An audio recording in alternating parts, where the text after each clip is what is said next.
All right, Pittsburgh Steelers fans, welcome back. Welcome back to what? I don't know. I don't know why I just said that, but nonetheless, it's a breaking news podcast here. I'm Jeff Hartman, joined by Bryan Davis. Bryan, what's going on?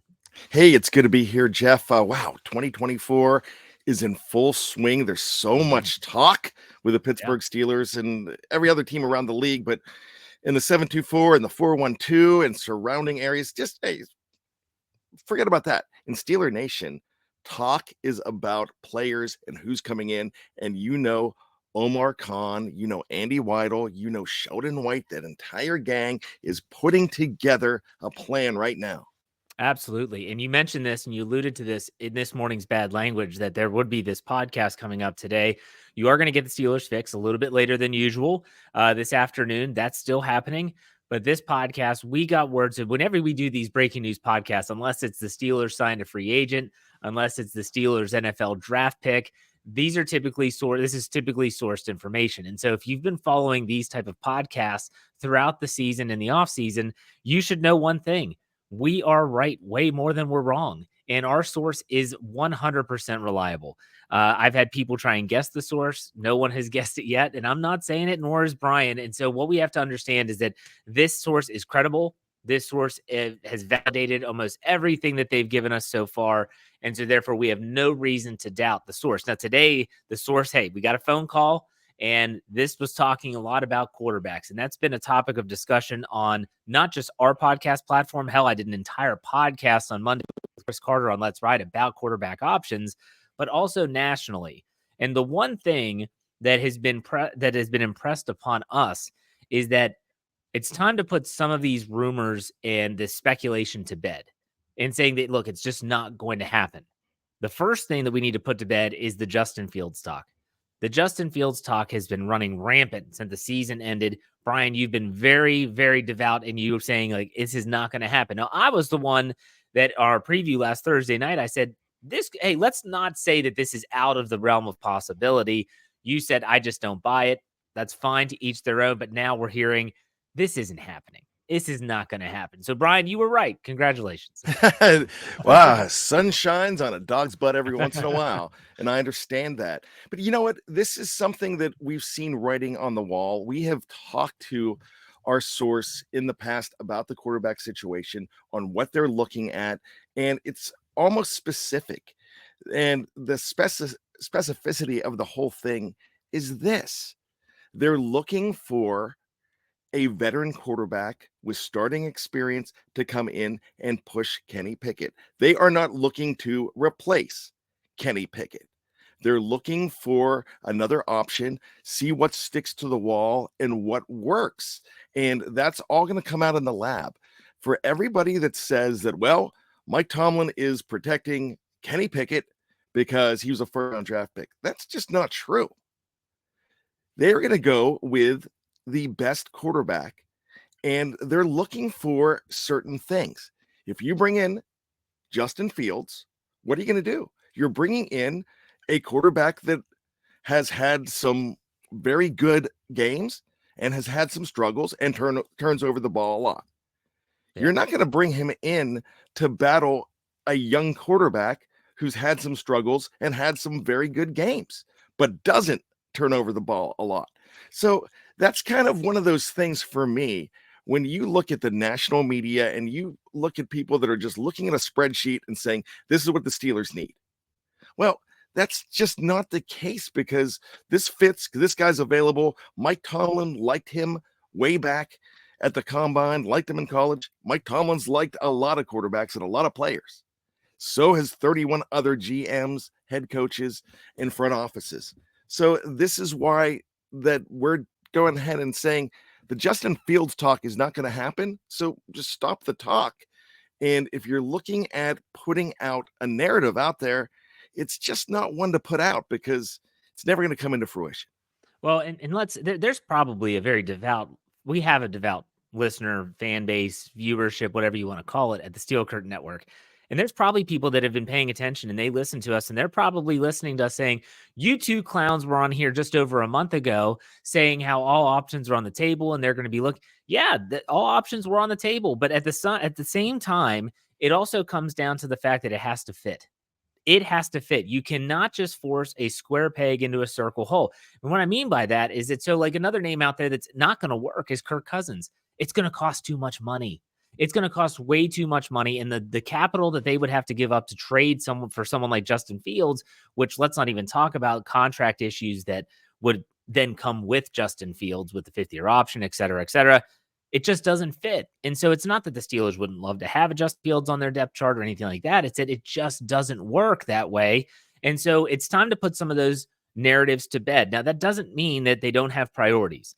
So the Steelers' priority this offseason to fill out their depth chart is to try and re-sign Mason Rudolph.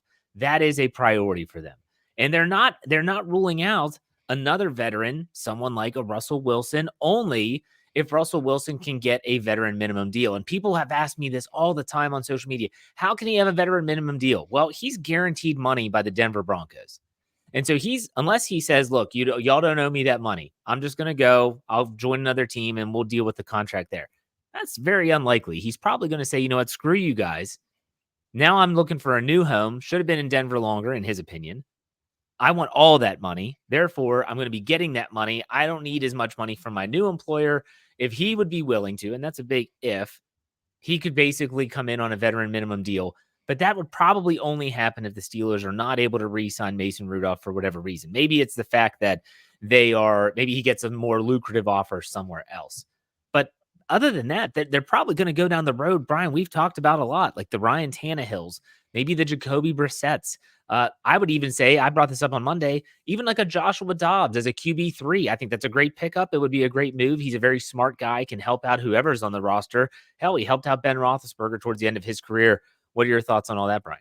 Yeah, it's really funny because the quarterback depth chart has changed in the NFL over the last 3 or 4 years, especially when it really changed was in the NFC Championship game of 2 years ago when the San Francisco 49ers were down to Christian McCaffrey, possibly having to throw passes in that game to go to the Super Bowl. They lost all those guys, all those quarterbacks. So the emergency quarterback role came back. I remember when it was first around back in the 90s. You had an emergency quarterback and it was okay. You didn't have to put them on the roster. I love that that's back. That's something that has needed to be back for a long time. When it happens in a high profile game, it becomes a priority, and it absolutely did. So for the Pittsburgh Steelers right now, they kept Mason Rudolph last year, where they could have developed maybe a 4th rounder, an Aiden O'Connell type, if they would have picked a guy like that in the 4th round, or a 7th rounder and have as your 3rd string quarterback, your emergency quarterback, to try to learn on the job. They could have done that because we've seen them do that so much in the past. Now, bringing in a Dobbs or a Brissett or a Russell Wilson in any capacity will go ahead and bolster this team if you have to break glass in case of emergency. And we saw it. Kenny Pickett, I don't care what you say, did not get a fair shake post Matt Canada. We got 5 quarters out of him. When I say we, the fan base, right, had 5 quarters. He was 31 for 40 in that time. He was driving against the Cardinals when he went out. So all I'm going to say about that whole situation is you're going to see what he can do in his 3rd year. It's probably a make or break year. And these are the things that we've heard from Art Rooney too. We've heard these from Mike Tomlin in different ways, that they're going to give him a chance, but there's going to be competition. It's not a free ride. And let's make something very clear, because again, we see these comments, whether it's on YouTube, whether it's on different platforms on social media, where they say, why would they stick with Pickett? He's not the guy. Maybe that's what you believe, but they spent a 1st-round draft pick on this guy, and to just abandon him at this juncture, it would be a really stupid business decision. Sometimes you have to let things play out.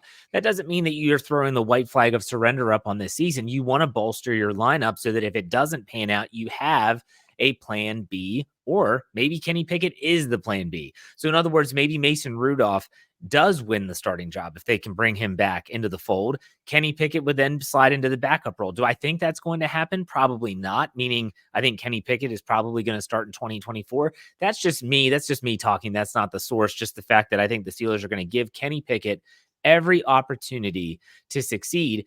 And again, regardless of what you think, not you, Bryan, but you, the listener, you, the viewer out there, what you think about Kenny Pickett, you have to also recognize that the best case scenario for the Pittsburgh Steelers organization is that Kenny Pickett evolves into the QB1, that he is the franchise guy, that he was a good first-round pick, and that he'll be the quarterback for the next however many years. You may hate Pitt. You may hate Kenny Pickett for whatever reason. The fact that he went to the University of Pittsburgh, the fact that he wears gloves, the fact that people said he had small hands, whatever it is, it doesn't matter why you might hate the guy. But for the Steelers, you want him to pan out. You want him to succeed. So if he comes out under Arthur Smith and looks like a completely different quarterback, they look like a completely different offense, that's the best case scenario, isn't it, Bryan? Absolutely. And if he doesn't, there's going to be a quick hook probably.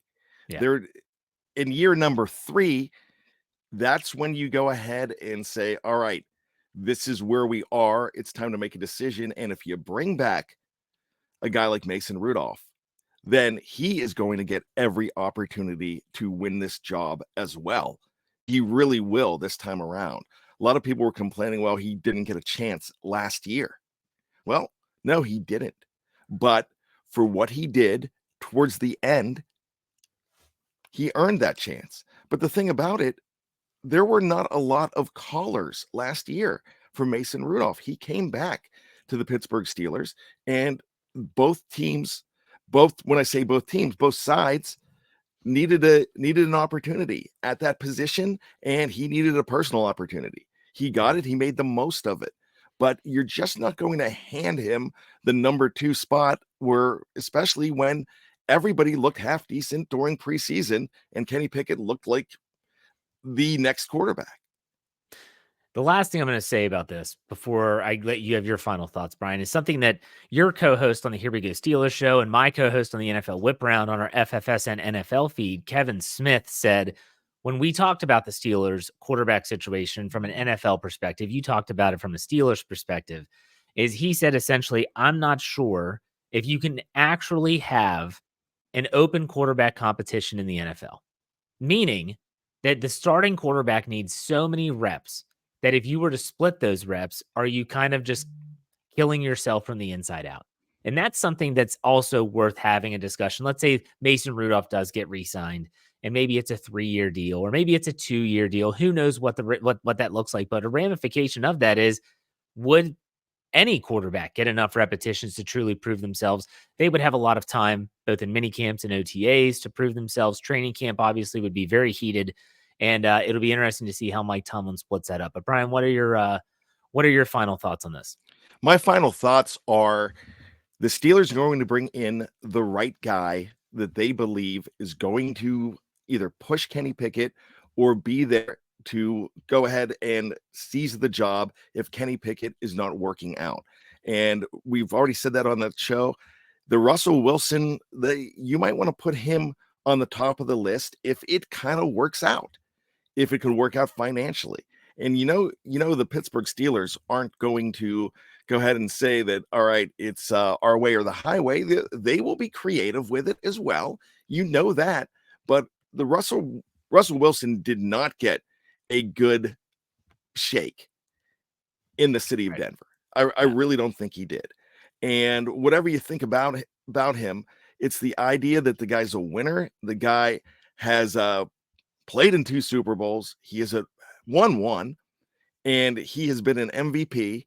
He's the kind of guy that would be very good for the locker room as well, and very good for the development of Kenny Pickett. So it's a good storm for the Pittsburgh Steelers to bring a guy like that in. If you can get everything to line up, if those planets align, and not just the black and gold planets, but the Russell Wilson planets, and if everything's in sync, then my gosh, you can have a good thing.